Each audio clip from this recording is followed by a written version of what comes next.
This is the Jstaff S1 precision-built anodized aluminum capo. It's a roller capo. Is it worth 79 bucks? And is it the ultimate capo? Let's find out. So let's talk about this a little bit. What are the specifics? Well, I'm going to read it right off the website. It says it's an innovative design which combines functionality with elegant form, and we all love elegant for sure. It has excellent grip, and it protects your instrument's neck. Its ultralight aluminum body, which is only 57.5 grams or 0.13 pounds, is very lightweight, although I think it has a little bit of heft to it.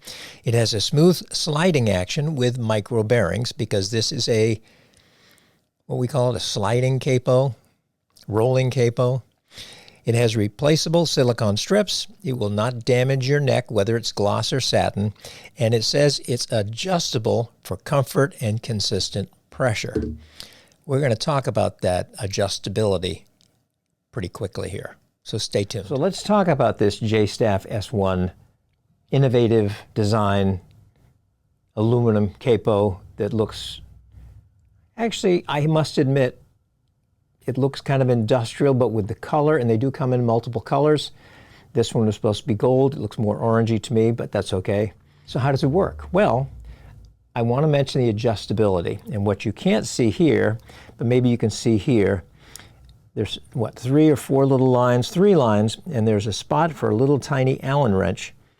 And it comes with the capo, and you take that Allen wrench and you supposedly can adjust the tension so that it either makes it easier or less easy or tighter when you do the trigger style.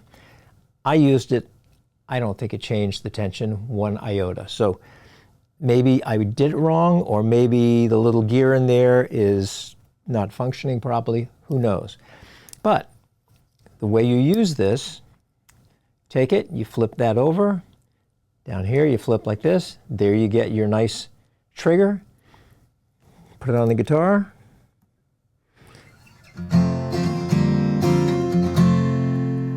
Whoops. And then if you want to change it, you just slide it.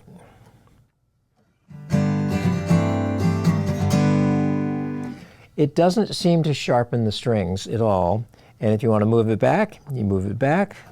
It does. There is a little resistance, especially when you hit the fret, because it has to go up and over it.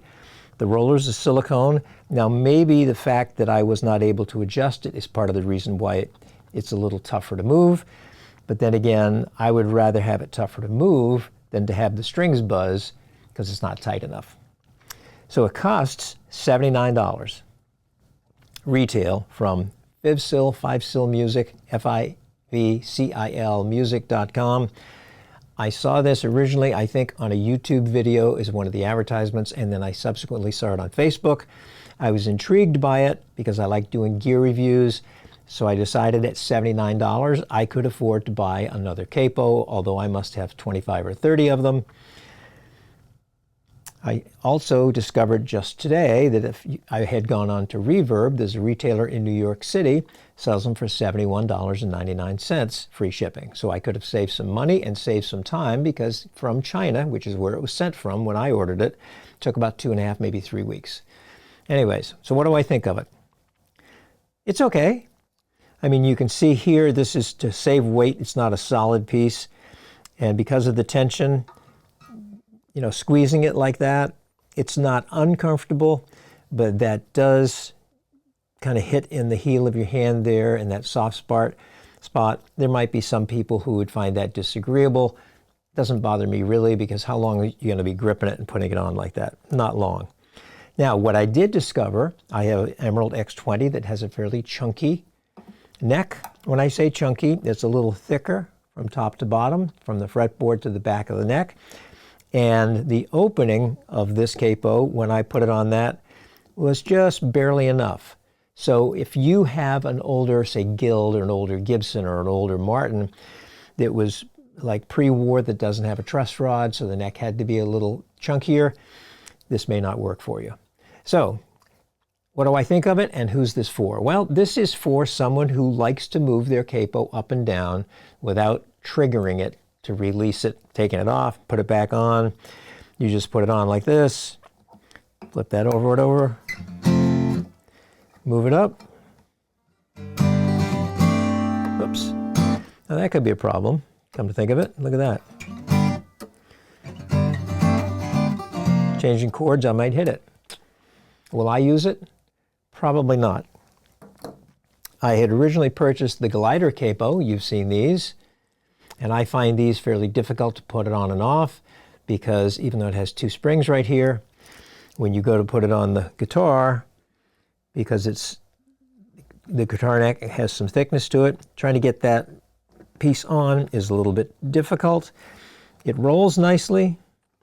You can do it with your thumb or with your hand, or use both hands. But I purchased this thing probably 10 years ago. I think I've used it 2 or 3 times basically just to decide that I don't want to use it. So, a glider capo, a slider capo, whatever you want to call them. Do I think they're a good idea? Yes, maybe for some people. Will I use it?